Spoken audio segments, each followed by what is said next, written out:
Roll 'em. Okay. Good evening. Thank you very much for coming tonight. And my name is Cary Valentine. And tonight is about passion and love. And let me stretch that even beyond that, to be in love forever. Yeah, I know that may sound like, an impossible thing to happen, but through tonight, I'm going to pull back the curtain, and I'm going to show you things and tips and tools and secrets that are going to show you how you individually can be in love forever, and then as a couple can be in love forever. So tonight is really awesome, whether you're a couple and working on stuff, and whether things are really good in your relationship, or you're needing a tune-up, or even beyond that, where you really may be on the brink of divorce, and you can still come back together.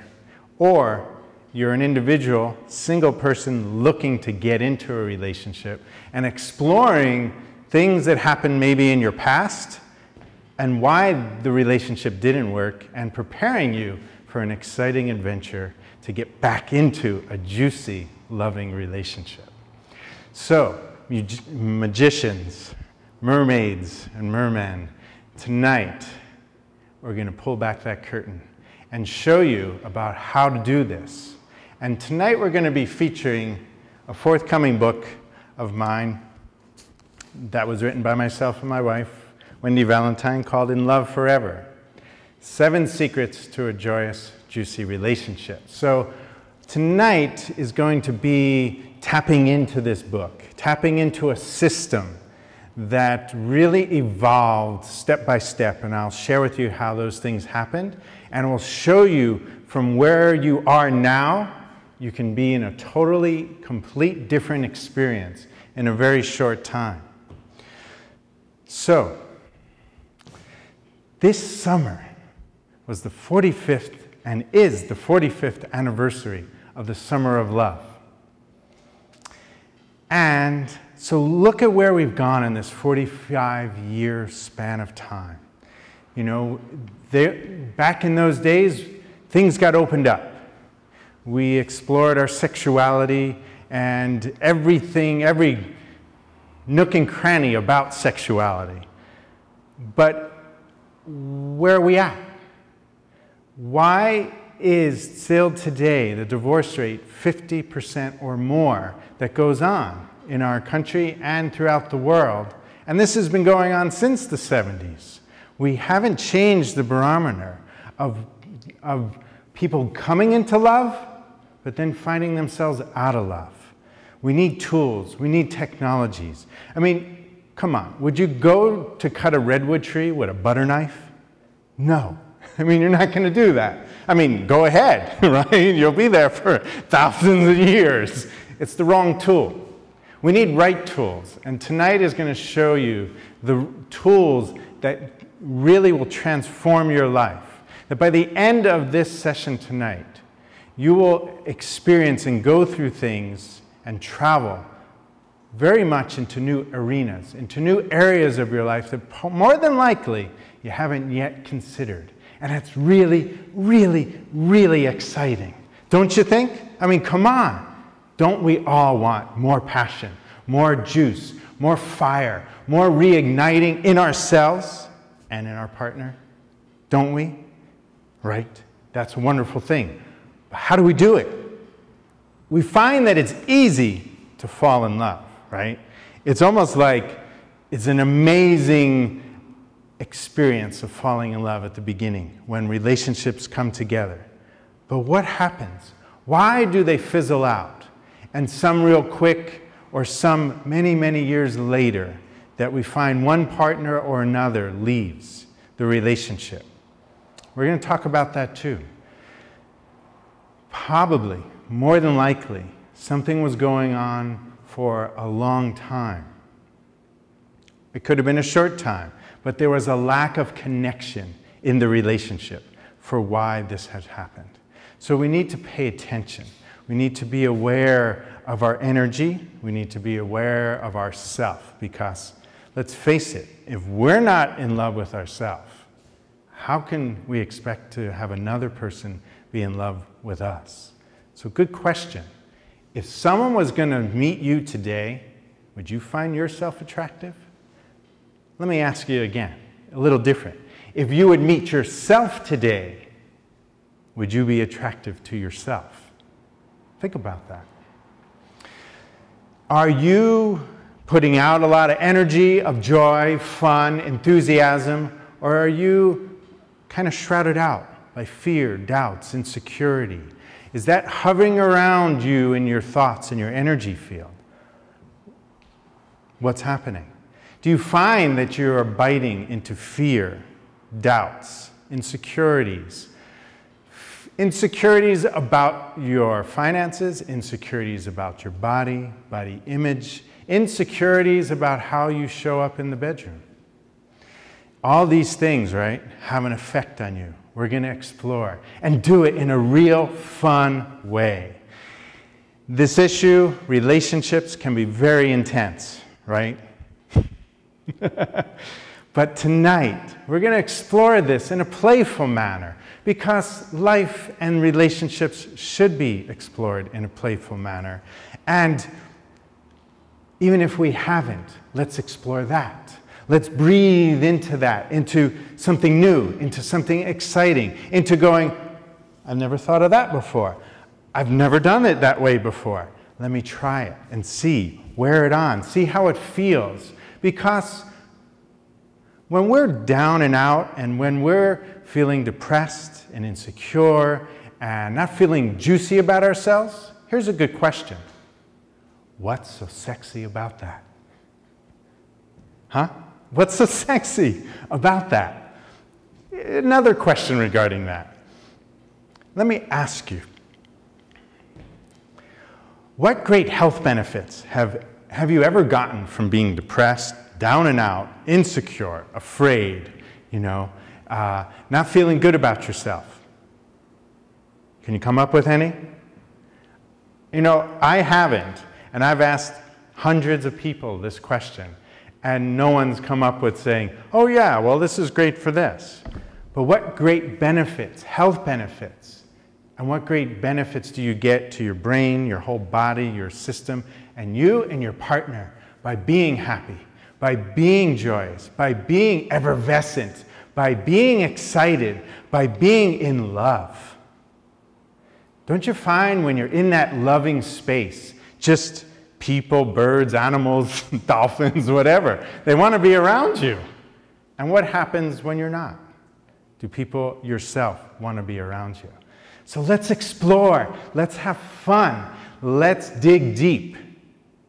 Because this issue, let's face it, I'm not going to sugarcoat it. This isn't necessarily easy, but it is something we want. And that's the funny thing. Let me go back to that divorce rate of 50%. But if I would interview people, even though that they've gotten divorced or out of relationships, I ask them, well, do you want to get back in a relationship? And most people say, yes, I do. But I'm not sure how. I'm afraid. I'm afraid that I'm going to replay the same old patterns. Well, tonight, we're going to pull again back the curtain and explore that and help you tonight to ask questions. Ask questions that maybe you weren't thought of, you were afraid to ask, you didn't even know to ask, and didn't even understand the effect of a doubt in your body, the effect of fear in your body, the effect of depression in your body. And what that is really anyway, we're going to explore that too. So, let's get on with it. Let's begin the journey of doing that. And the basic thing is paying attention. Do you ever park your car at a big mall or a big sporting event and you were excited about going shopping or whatever, or just the nature, you parked the car and 5 minutes later, you didn't even know where you parked, right? Or even less than that. But we have technologies today with our car keys to let us know where we parked even though we don't remember. So we can press our little key and we can press the panic button. get the horn going if we're, really want everyone to know we're lost. Or if we're at night, press those lights. Or maybe even today, there's some of these cars that even you press a button, it'll come to you. It'll turn on, start up, and come right to you because it knows where you are. Now that's great technology, but we don't have that kind of technology yet, really, in our relationships. And to know where our energies are and be alert and aware where we are. Because, okay, so we have the car key, we can get back on track. But what about that in our relationship? Is it so easy to get back on track? Something tonight I'm going to share with you is about biting, what I call biting into the poisoned apple.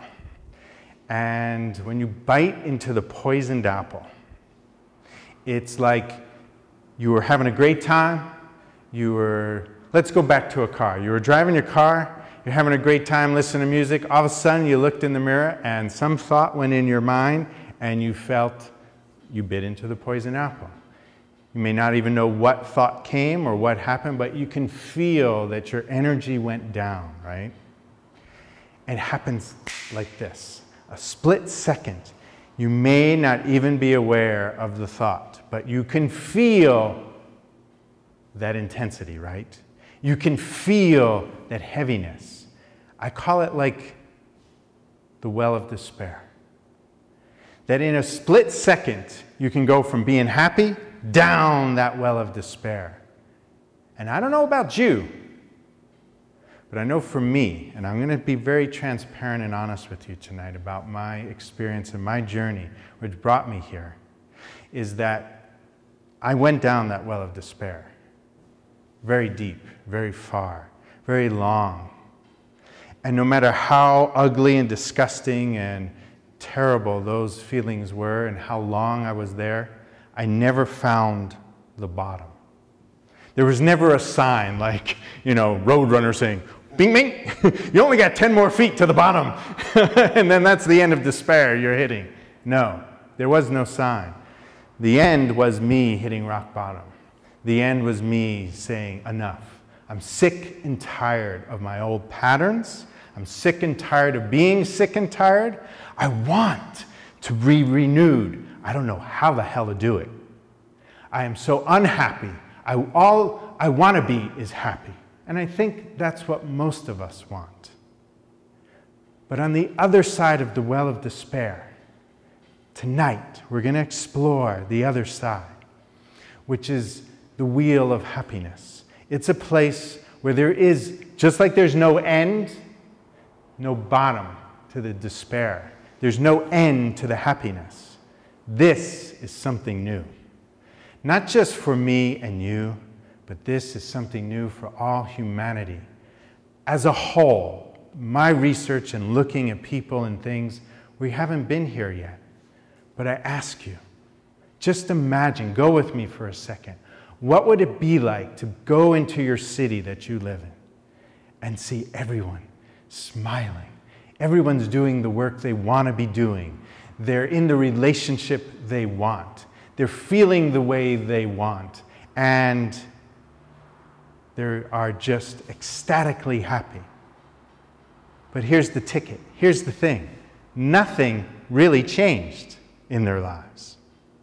But how would it feel? How would it feel to see everyone you know just so radiantly happy? Wouldn't it be a different world than what we see today for most of us? And how do we get there?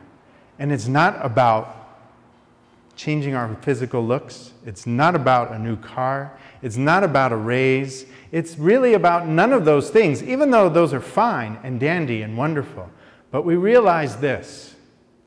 Who makes you happy? Only yourself, right? Who can make you unhappy? Only yourself.